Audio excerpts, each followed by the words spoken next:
Hello, we are back. Happy Magic Monday, Christine. Happy Magic Monday, Lorna. Welcome, welcome, everybody. Did you miss us? We're back in the saddle. Back in the saddle, back from vacation, back at the end of the summer. Yeah, which brings up why we're calling it, if you caught the title of today's video, it's, the new year, right? The first video of the new year. So right, because I always consider this the new year. I mean, between having 5 kids, having gone through school myself, this feels so much more like a new year than January 1st does. That it just doesn't equate for me. The beginning of the school year, the end of the official summer after Labor Day really feels like the beginning of the new year for me. it does. And, we are all in the boat of setting up, we want to get a bunch of new things done. We've got things that we want to work on, stuff in the pipeline. And of course, the endless to-do lists all of a sudden start to reel their head all over again, right? Right. So we have a new mindset, right? We're back to business, right? Oh, these projects that we may have put off for the summer, or if we're looking for a new job, if we're looking into a new endeavor, this is the time that we really say, okay, here we go again. We got to get back to business. And it can be really hard, right? So we want to kind of, bring some awareness to this is a transitional period, right? And, coming back, after a little bit more of a slower pace, maybe for some of us, or at least a slower headspace, and a kind of a little bit of an apprehension and anxiety you might be starting to feel. I mean, I know that this is associated, oh my gosh, it's Labor Day. What do I need to prepare? And we want to, offer up, how maybe it can be different this year, Right. And that's the whole idea of this, right? How can we go into this new year, this fall, this new school year, and do all of these things, right? And jump into our projects, but feel good about them and not feel overwhelmed and not feel that we are at the mercy of being less than, not feeling good enough, all of those things that we then end up beating ourselves up about. Right.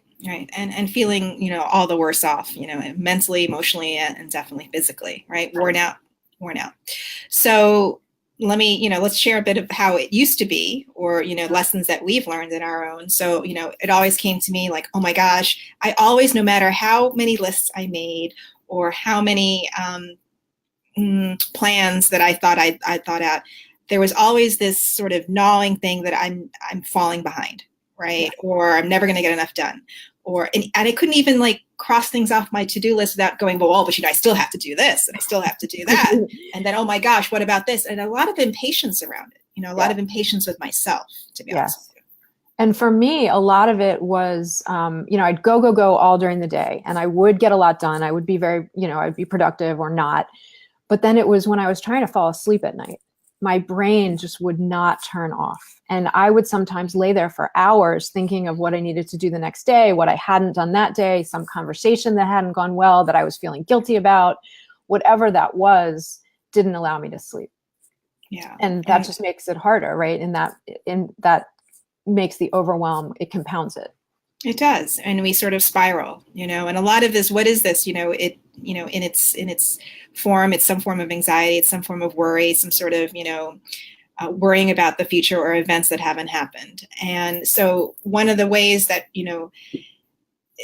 required me to kind of shift out of that, or the habit of doing that, is recognizing I don't have to figure everything out.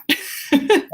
And in fact, not all the answers are going to be, right there in front of me, no matter how many pro and con lists I do. Right. And what is this? I mean, this is a power greater than us, whatever we want to call that, whether we want to call that source, the universe, God, there's so many different names, but ultimately feeling that we're in control, feeling that everything is on our shoulders. And I say this, and I don't mean this in an insulting way, but it's almost a kind of arrogance that we're in charge of all these things. And I know for me that when I finally was able to realize I never have been, and I don't need to be, that was such a relief. It was literally a handing over of, oh my gosh, these things are unfolding without me. And what a beautiful thing that is. And now maybe I can get some sleep. Yeah, exactly. And you don't feel so alone. And for me, the impatience with myself, I think, came from the feeling of being isolated. And if you allow yourself even just to think for a moment that, wait a second, I'm not the only one that feels this way, right? And there's a little bit more space then around what exactly it is you're worrying and catastrophizing about. Another practice that for me, I still use every day practically, is I look up into the sky and I see the bigness of the sky or the bigness of the trees. When I'm kind of caught in my head and I know I need to get out of there, somehow, what can I do to open up my perspective and see the bigger picture? And like you said, there's a surrender, there's a letting go, there's a, you know what, I hand this over. It will come to me when it needs to come to me. And just having the thought around that and the feeling that comes from that resets. It's a huge reset. It's enormous. And I like what you said about, you know, I'm not alone in this. Not only am I not alone with the universe, but I'm also not alone with other women, other people experience this, which makes me think of our retreats, which our 3rd annual is coming right up in November. Mm-hmm.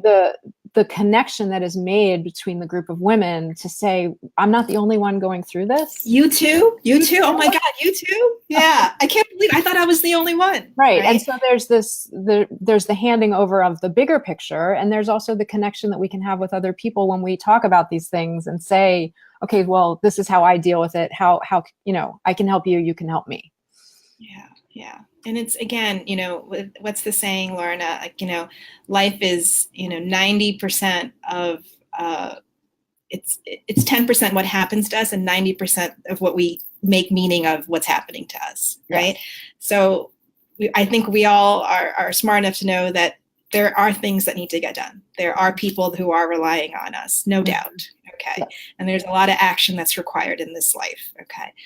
But how we're going to be seeing that through what lens of ourselves, of who we are in the world, our whole attitude will make the huge difference. And for us, you know, we want to share that we get you're busy, you know, but maybe there's some space around not feeling so hopeless and alone in it, right? There's some stuff that, you know, again, what if you were to hand it over? Right. And trust. Yes. Trust and know that you are held. Know that you are not alone. Know that it is always there for you. And in the act of handing it over, that's when it begins to help you. And that's when you get your clarity, right? Yes. Yes. Because unless we ask for help, we can't receive it. And so when we feel that it's all on us, it will remain all on us. And so there is a part of this that is kind of a faith, a trust to say, please help me. Please help me with this. And then the way you move through your to-do list feels much, much different.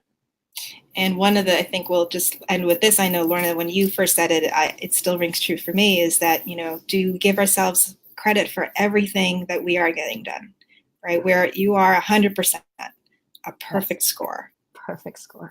Yes. And that's a beautiful place to end. Okay.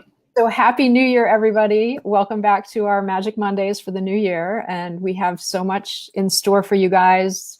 We have the retreat coming up. We have a video series that we'll be introducing soon that we've been working on this summer. Yeah. And it's just all good stuff. Yeah. And thanks. And we will see you next week. All right. Be well, everybody. Bye.